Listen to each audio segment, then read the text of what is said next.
여러분 안녕. 자, 이번 시간에는 워렌 버핏 오빠 기준에서 투자와 투자가 아닌 것이 어떻게 구분되는가, 이 점에 대해서 말씀을 드리려고 합니다. 워렌 버핏 오빠는 아주 오래전부터 투자와 투자가 아닌 것에는 각각 이런 것들이 있다 하고 말씀을 하셨거든요. 지금부터 이것에 대해서 알아볼 텐데, 우선 먼저 정답을 공개를 그냥 하겠습니다. 투자라는 것은 워렌 버핏 오빠에 의하면 주식이나 부동산, 그리고 넓게 보면 채권까지를 말할 수 있다고 보시면 되겠고요. 투자가 아닌 것은 파생상품이나 공매도, 그리고 이런 것을 이용한 인버스 ETF 같은 어떤 자본주의가 낳은 기괴한 상품들 뿐만 아니라 금이나 가상화폐 같은 것들까지도 투자가 아닌 것에 포함된다고 말씀을 하셨습니다.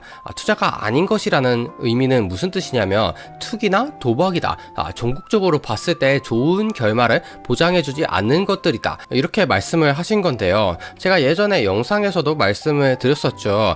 우리는 지금 현 상황이 거품 경제라고 생각이 된다면 금을 사게 되어 있다. 그래서 저 역시도 금에 투자를 했었죠. 하지만 그렇게 투자를 하면서 워렌 버핏 오빠 같은 경우에는 금이나 원자재 사는 것이 투자라고 생각하는 그 마인드부터가 글러먹었다라는 입장이시라고 말씀을 드렸었죠. 자, 그렇다면 워렌 버핏 오빠가 도대체 투자라고 하는 것과 투자가 아닌 것이라고 하는 것 사이에는 어떠한 차이점이 있는지 생각을 해봐야겠는데요. 단적으로 말해서 투자라는 것은 자체적인 생산력이 있어야 한다고 보셨습니다. 주식을 예로 들면 주식은 회사의 일부죠. 회사라는 것은 영업이익을 내기 위해서 열심히 노력하는 존재인데, 이러한 영리 활동을 통해서 벌어들인 이득을 배당이나 자사주 매입의 형태로 주주들에게 돌려주게 되어 있습니다. 부동산도 마찬가지죠. 부동산이 땅이 되었다면 농사라도 지을 것이고, 건물이라면 가게라도 내서 어떻게든 생산물을 만들어내고 거기서 수익이 창출이 될 것입니다. 그렇다면 그 수익에 대한 대가로 부동산의 주인은 임대료를 받아가게 되죠. 채권은 애초에 발행이 될 때부터 이자라는 수익이 정해져 있고요. 반면에 워렌 버핏 오빠가 투자가 아닌 것이라고 말씀하셨던 것들에는 이런 것들이 없다는 것을 아실 수 있는데요. 금을 단적으로 예를 들면 우리가 금을 가지고 있다고 해서 거기서 자체적인 생산력이 있을 수는 없습니다. 단지 창고에 넣어놓고 가격이 오르기만을 바랄 뿐이죠. 이런 것이 굉장히 오랫동안 투자를 하다 보면 현격한 격차로 벌어진다는 것을 말씀하고 싶으셨던 것인데요. 어떤 분들은 이렇게 생각하실 수 있습니다. 주식에서 배당이라고 해봐야 뭐 겨우 1년에 2, 3% 주는 것인데, 삼성전자 주식 하루에 5% 오르고 내리고 충분히 가능하다. 그런데 1년에 2, 3% 주는 게 무슨 의미가 있냐, 이렇게 생각하실 수 있습니다. 하지만 한 가지의 극단적인 예를 들어서 왜 배당이 중요한가에 대해서 살펴봅시다. 삼성전자 주식이 5만원인데 배당을 1,500원을 준다면 배당 수익률은 3%라고 말할 수 있겠죠. 하지만 삼성전자의 주식이 모종의 이유로 혹은 아무 이유도 없이 10분의 1 토막이 나서 5,000원이 된다면 어떻게 될까요? 배당 수익률이 무려 30%로 급증하게 되죠. 그렇다면 이 삼성전자의 떡락한 주가를 보고 사람들은 생각할 것입니다. 이 배당이 유지되기만 한다면 삼성전자의 주식은 절대 5,000원이 될 수가 없다. 이것은 당장 사야 한다. 따라서 주가가 추가적으로 하락하는 것을 막는 강력한 압력이 생길 것입니다. 이것은 당연한 것이 아니냐, 어떻게 5만원짜리 주식이 5,000원이 됐는데 라고 생각하실 수 있는데, 이것이 당연하지 않은 금융상품도 존재하죠.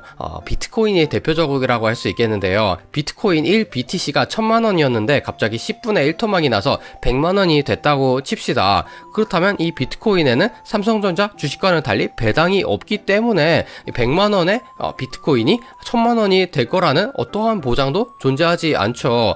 가격을 지탱해 줄 수 있는 근거가 전혀 없기 때문에 이러한 삼성전자 주식에 비해서 훨씬 가격이 불안정하다, 이렇게 보실 수가 있겠습니다.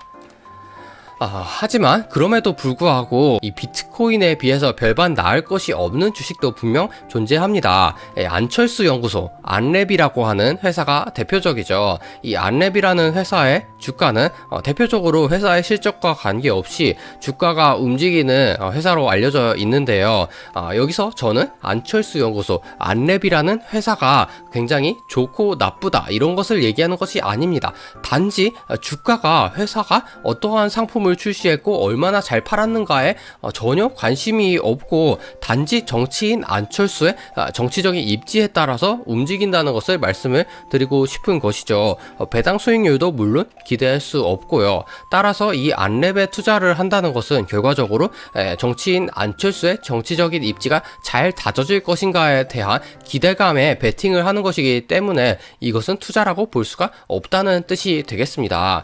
이러한 투자 아닌 투기를 계속하다 보면 종국적으로 가서는 나중에 굉장히 운이 좋았던 몇몇 극소수의 사람들만 살아남고 나머지 대다수의 사람들은 가진 돈을 엄청나게 빼앗긴 채 자본주의의 희생양이 되어서 쓸쓸히 이 판을 떠나게 되겠죠. 저는 그러한 사태를 보고 싶지 않아서 여러분들에게 이러한 투자와 투자가 아닌 것에 대해서 구분하는 안목이 있어야 된다고 말씀을 드리는 것입니다.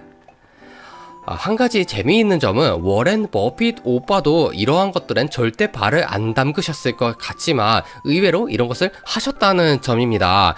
다만 지금은 하지 않는다는 것을 아실 수 있는데요. 워렌 버핏 오빠가 이 공매도를 지금은 하지 않는 이유에 대해서 말씀하셨던 기사도 나와 있습니다. 물론 워렌 버핏 오빠가 공매도를 하셨다고 해서 막 거기에 몰빵하고 가스아 이러한 것은 절대 아닙니다. 단지 예를 들어 시장 자체가 하락장으로 들어섰을 때 워렌 버핏 오빠의 포트폴리오 역시 대부분 주식으로 구성되어 있으니까 그 충격을 피할 수가 없죠. 그렇기 때문에 이러한 하락장의 위험에 따른 충격을 상쇄시키고자 공매도를 하셨던 것인데 그럼에도 불구하고 지금은 안 한다. 왜냐? 공매도는 손실이 무한대로 날 수 있기 때문에 굉장히 이 뼈아픈 고통으로 다가올 수 있다. 이렇게 말씀을 하셨습니다. 결과적으로 워렌 버핏 오빠도 다 해보고 하신 말씀이기 때문에 이러한 워렌 버핏 오빠의 수십 년간 투자 인생에서 얻었던 교훈을 우리는 개무시하지 말고 굉장히 심각하게 받아들여서 이러한 조언에 따라서 하지 말아야 할 것은 하지 않는 자세가 필요하다고 할 수 있겠습니다. 그러면 오늘의 영상은 여기까지이고요. 다음에도 유익한 영상으로 만나요. 안녕.